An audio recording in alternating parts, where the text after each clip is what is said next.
जय हिंद दोस्तों। आपने ज़िंदगी में तो कभी ना कभी शॉपिंग मॉल से ज़रूर से शॉपिंग किया ही होगा, लेकिन क्या आपने कभी नोटिस किया है कि शॉपिंग मॉल में हर चीज़ का जो टैग दिया होता है या फिर प्राइस जो दिया होता है वो 99, 199 या फिर 999 इस तरह का क्यों होता है? वो एकदम राउंड फिगर में क्यों नहीं होता? वो लोग हमेशा क्यों 1 रुपये कम रखता है?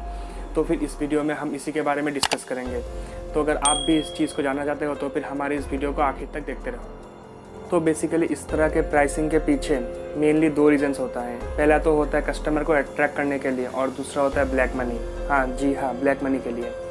तो फिर हम लोग पहले वो जो फर्स्ट टॉपिक है कस्टमर अट्रैक्शन, उसके बारे में तो होता कुछ इस तरह से है कि ये कंपनियाँ, बड़ी बड़ी कंपनियाँ हमारे मेंटल साइकोलॉजी का यूज़ करके ये अपना प्रॉफिट बनाती है। तो फिर ये प्रॉफिट ये लोग कुछ इस तरह से बनाते हैं कि देखिए, हमारा जो ब्रेन होता है वो लेफ़्ट टू राइट नंबर्स को कैप्चर करता है। मान लीजिए आपके सामने एक नंबर है, सपोज़ 11,200, और आप इस प्राइस का कोई भी चीज़ खरीद के घर पर ले आए हो, लेकिन आप जब ये चीज़ बोलोगे लोगों के सामने तो आप बोलोगे कि मैं 11,000 का चीज़ को खरीद के लाया हूँ, और आप जो राइट वाला वैल्यू है उसको आप अवॉइड करके चलेंगे। और इसी चीज़ का फ़ायदा उठाता है ये मॉल्स यानी कंपनी वाले।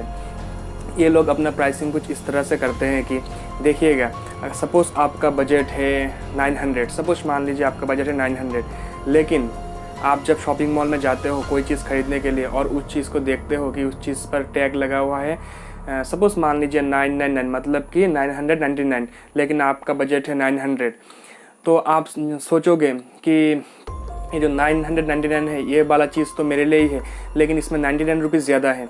तो आप ऐसा चांस हो सकता है कि 90% केस में आप वो चीज़ खरीद लो, क्योंकि आप सोचोगे कि मैं सिर्फ 99 रुपीज़ ज़्यादा देकर वो चीज़ खरीद रहा हूँ। लेकिन अगर उस चीज़ का प्राइस 1000 होता तो फिर आप शायद 100% तो नहीं है, तो आप शायद 90% चांस था कि आप वो चीज़ नहीं खरीदते, क्योंकि वो आपके बजट से ज़्यादा था। तो यहाँ पर एक और थ्योरी आता है कि हम लोग जो चीज़ देखते हैं, सपोज़ मान लीजिए कि हम एक नंबर है 1000 और एक है 999, मतलब 999, ये दोनों टेक्निकली सेम ही होता है, सिर्फ इनमें 1 रुपये का डिफरेंस होता है। लेकिन अगर आप प्रीफर करोगे तो फिर आप सबसे पहले वो जो 999 है इसको ही प्रीफर करोगे, क्योंकि इसमें सिर्फ 3 डिजिट दिया हुआ है और जो 1000 है उसमें 4 डिजिट है। और इसी तरह से अगर आप किसी शॉपिंग मॉल में जाकर आपका सपोज़ बजट है 900, तो फिर अगर आप 1000 रुपीज़ का चीज़ देखोगे तो फिर उस चीज़ को डेफिनेटली आप परचेस नहीं करोगे।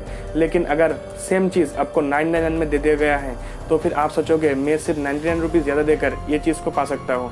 तो फिर आपका 99% चांस है कि आप वही चीज़ जो 999 में मिल रहा है आप वही चीज़ डेफिनेटली परचेस करोगे। लेकिन अगर उसी चीज़ का प्राइस अगर 1 रुपये बढ़ा दिया जाता, मतलब कि 1000 कर दिया होता, तो फिर आप डेफिनेटली वो चीज़ नहीं खरीदते। ये तो गया पहला रीज़न। अब दूसरा रीज़न ये है कि आप उस तरह के प्राइसिंग के पीछे ब्लैक मनी का भी हाथ होता है, मतलब कि उस तरह के प्राइसिंग से ब्लैक मनी क्रिएट होता है। तो फिर आप समझ लीजिए कि आप अगर कोई चीज़ खरीदे जा रहे हो और उसका प्राइस दिया हुआ है 99, तो फिर मान लीजिए कि आप तो वो 1 रुपये वापस लोगे, लेकिन 80 से 90% लोग वो 1 रुपये वापस नहीं लेता। और इसी तरह से उस 1 रुपये से क्रिएट होता है ब्लैक मनी। अब आप पूछोगे कि उस 1 रुपये से ब्लैक मनी कैसे क्रिएट होता है, तो फिर इसका भी हम लोग एक एग्जांपल से समझेंगे। देखिए, आप जो 1 रुपये वहाँ पर छोड़ के आ रहे हो, मतलब आपने रिटर्न नहीं लिया, इसका मतलब कि उस 1 रुपये का हिसाब किसी भी बिल या फिर किसी भी जगह पर नहीं आया, वो पूरा का पूरा ब्लैक मनी हो गया। लेकिन अगर आप सोच रहे हो कि 1 रुपये से मेरे 1 रुपये से ब्लैक मनी कैसे क्रिएट हो रहा है, तो फिर ध्यान से सुनना। सपोज़ आज के टाइम पर जो विशाल मेगा मार्ट होता है इस विशाल मेगा मार्ट का all over the India 350 outlets हैं, और ऑल एन एवरेज अगर मान लें कि हर एक आउटलेट्स में हर रोज़ 100 कस्टमर्स 1-1 रुपये छोड़ता है, तो फिर 350 आउटलेट्स में हर रोज़ाना 350 × 100, मतलब कि 35,000 एक दिन में उनका 1-1 रुपये छोड़ने से, आप लोगों का 1-1 रुपये छोड़ने से उनका 35,000 एक दिन में इनकम हो रहा है। और अगर इस 35,000 को अगर 365 से मल्टीप्लाई कर दिया जाए तो फिर ये कुछ इतना बड़ा रकम होता है। ये कुछ औसतन आपका 1,27,00,000। देखिए, आपका 1-1 रुपये छोड़ने से कितना बड़ा अमाउंट हो गया। ये औसतन 1,27,00,000 के आसपास हो जाता है। तो फिर आपका देख लिया कैसे आपने 1 रुपये छोड़ने से ये अमाउंट बढ़कर इतना बड़ा हो गया। और ये पूरा का पूरा अमाउंट होता है ब्लैक मनी। ये किसी भी, क्योंकि ये इसका हिसाब किसी भी बिल या फिर किसी भी खाते में नहीं होता, और ये पूरा का पूरा चला जाता है तो शायद वो कंपनी के पास चला जाता है या फिर जो एम्प्लॉय काम कर रहा है उनके पास जाता है। तो फिर देखिएगा, घुमा फिरा कर बात यही है कि अगर आप देखिएगा इन एक एक पैसा आप जो छोड़ के आते हो उनके वजह से ये सारा ब्लैक मनी क्रिएट हो रहा है। तो फिर एज ए एक्टिव कंज्यूमर आपको हमेशा वो 1 रुपये वापस, आपका 1 रुपये हक का वापस लेना चाहिए।